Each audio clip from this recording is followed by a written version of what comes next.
Então, se o fármaco pode ser uma cicuta, que é veneno, pode ser também um remédio, que é como o Platão vai tratar o fármaco aqui nessa pequena passagem. Ele diz assim: aqui entre nós, por quanto não ireis contá-lo aos poetas trágicos e a todos os outros que praticam a mímese. Todas as obras dessa espécie se me afiguram ser a destruição do pensamento dos ouvintes, de quantos não tiverem como fármaco o conhecimento de sua verdadeira natureza. O fármaco aqui é remédio. Nesse último caso, o fármaco é um remédio adequado para maior saúde. A abordagem da droga que aqui sugerimos não trará, por exemplo, estatísticas e gráficos bem próprios e pertinentes à análise sociológica sobre o assunto. Trata-se de uma abordagem filosófica acerca da saúde que hoje e sempre depende da dosagem, isto é, do perfeito equilíbrio. E não estamos a considerar apenas a saúde do corpo, mas sobretudo aquela que inclui o corpo, a saúde do espírito. O bom andamento individual e igualmente social para uma vida saudável, antes e acima de tudo, depende disso. Urge, portanto, uma análise da constituição da dosagem ou equilíbrio, uma análise da constituição da medida. Aqui vale a consideração dos gregos acerca da medida, da dosagem, da moderação, da precisão da ação e das palavras, algo que não pode ser concedido de fora a alguém, mas que precisa ser conquistado cada vez por cada um. A educação é fundamental no processo de tal conquista. E não nos enganemos ao restringir nossa compreensão em relação à educação, pois esta não abrange apenas a educação formal escolar. Aliás, muitas vezes a educação formal pode ser tão desestimulante que promove justamente a evasão escolar, a crescida do uso de drogas na esquina mais próxima. Na verdade, todos os passos da passagem de cada homem em seu viver pertencem ao que devemos chamar sua educação, desde que elas sejam atravessadas pelo fenômeno da medida. De outro modo, devemos falar de falta de educação, e não evitemos reconhecer que, na grande maioria das vezes, impera por toda parte justamente a falta de educação, a falta de medida, a falta de saúde. Então, isso aqui que eu estou falando, da saúde e da educação, não tem nada a ver com a educação formal, né? Mas com o aprendizado da vida de cada um sobre o que é próprio, sobre o que é pedido, sobre o que é necessário, sobre o que é preciso, né? Assim, quer dizer, desde que ele seja o gesto preciso, o gesto necessário. Né? Assim, o mais importante no sentido de promover a saúde através da virtude é atuar segundo uma certa atitude de prontidão, capaz de saber o que fazer e dizer na hora certa, sem acumular qualquer tipo de arrependimento e culpa. É um tanto quanto utópico articular o uso da droga com essa suposta atitude de prontidão. Mas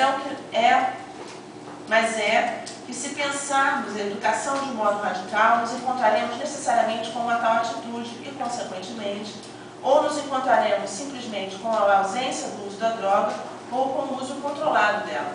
Tá? Citando uma passagem de Domingos Bernardo Silva Sá sobre a prevenção de drogas, devemos também ter claro nesse momento algo de extrema importância para a nossa análise. A droga ou fármaco não se restringe aos psicotrópicos. Ele diz: de fato, o ser humano é ele próprio psicoativo, busca estimulações de toda ordem que reveza, porém, com momentos de calma e relaxamento. Além disso, sonha, fantasia, delira e transcende.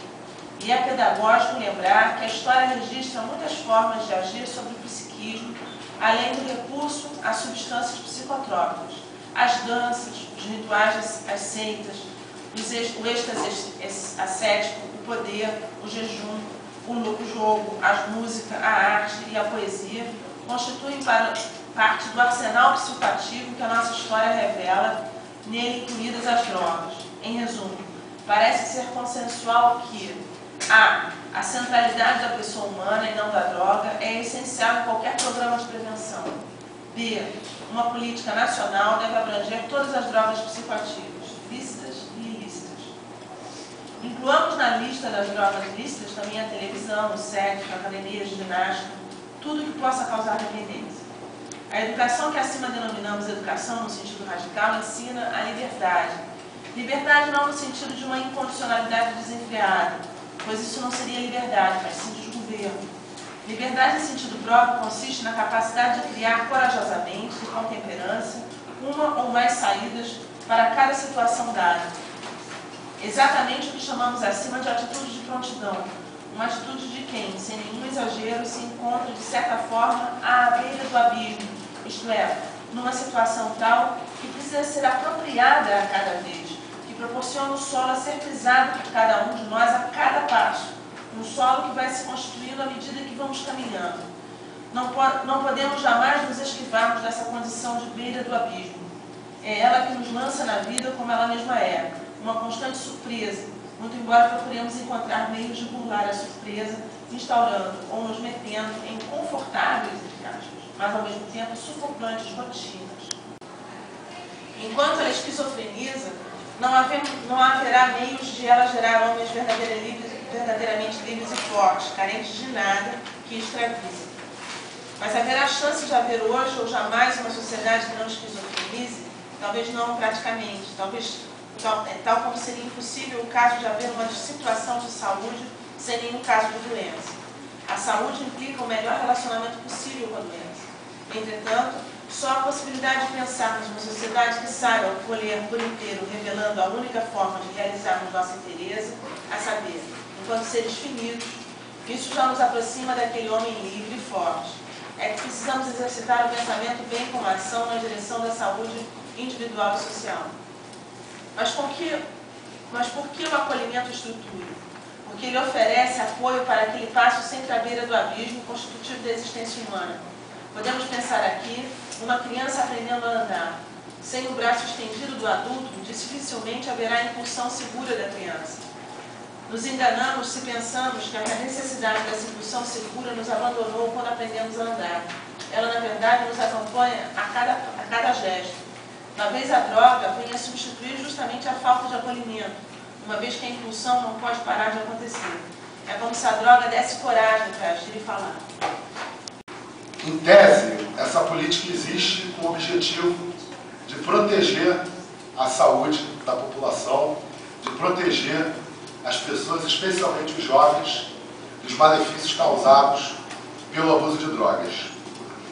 Bom, desse ponto de vista, da defesa da saúde da população, a nossa análise é de que a política proibicionista é um fracasso em todo o mundo. Nenhum país do mundo conseguiu, através da política proibicionista, controlar o uso de drogas, reduzir a oferta de drogas, nem mesmo impedir o aumento da diversidade das drogas a cada período da história. São mais ou menos 90 anos de história do proibicionismo e, na verdade, nesses 90 anos, as drogas que no passado eram segmentadas por grupos culturais, grupos étnicos, classes sociais, hoje elas romperam todas as fronteiras e praticamente a gente pode dizer que todos os grupos sociais, pelo menos no Brasil, fazem uso de drogas ilícitas, de uma ou de outra droga ilícita. Os Estados Unidos, que é o país do mundo que mais gasta recursos no combate às drogas, atualmente eles gastam $600 por segundo no combate na guerra às drogas. Os Estados Unidos têm a maior população encarcerada do mundo. São 2,5 milhões de estadunidenses que estão na cadeia hoje. E a principal razão do encarceramento são os crimes relacionados a drogas. Então, apesar de todo o investimento na guerra às drogas que os Estados Unidos faz, os Estados Unidos hoje tem a população que mais consome drogas ilícitas no mundo. Cerca de 40% da população dos Estados Unidos já consumiu drogas ilícitas em algum momento da vida. Inclusive, o atual presidente da República e os dois últimos presidentes da República foram usuários confessos de drogas ilícitas. O Bill Clinton, ele fez aquele discurso de que fumou, mas não tragou. O Bush foi dedurado pelos colegas dele de faculdade e não bebou. E o Obama foi mais além. Na biografia do Obama, ele escreve, numa biografia que ele lançou antes da campanha eleitoral, que ele foi usuário de cocaína durante vários anos. Né? Esse foi o depoimento do Obama. Ele lançou esse dado na biografia dele antes da eleição, inclusive para esvaziar esse debate durante o período eleitoral. Né? Bom, então, a partir daí fica uma questão.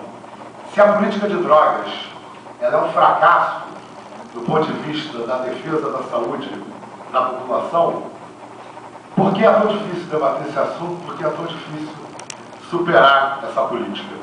É porque, na verdade, essa política é um fracasso do ponto de vista da defesa da saúde da população. Mas ela é um sucesso do ponto de vista de ser uma estratégia de controle social, uma estratégia de estigmatização e de perseguição de determinados grupos. É assim hoje e foi assim na origem do proibicionismo. O proibicionismo ele surge nos Estados Unidos no início do século XX por demanda principalmente de grupos religiosos radicais, os chamados puritanos, que defendiam, eles chegaram a organizar movimentos como o Partido Proibicionista, a Liga pela Temperança. Esses grupos eles defendiam uma vida com abstinência total de drogas, inclusive do álcool, e também com abstinência de outras coisas, como, por exemplo, o sexo que não fosse para a procriação, mesmo entre casais. Esses grupos, eles introduzem a agenda proibicionista na política dos Estados Unidos. E quando os Estados Unidos começam a adotar efetivamente a política proibicionista, ela é, no primeiro momento, claramente voltada à perseguição de grupos sociais. Existe um policial nos Estados Unidos chamado Jack Cole, que ele fundou uma associação de policiais pela legalização das drogas. Chama-se Law Enforcement Against Prohibition, agentes da lei contra a proibição. Ele, em palestra aqui no Rio de Janeiro, no ano passado, ele contou para a gente, por exemplo, que a primeira lei proibicionista nos Estados Unidos, em 1909, num estado da costa do Pacífico, dos Estados Unidos, com grande presença de população chinesa, migrantes chineses, que estavam construindo as ferrovias nos Estados Unidos. Segundo esse policial, a primeira lei nos Estados Unidos que proibiu o uso de drogas, ela dizia o seguinte: é proibido aos chineses fumarem ópio.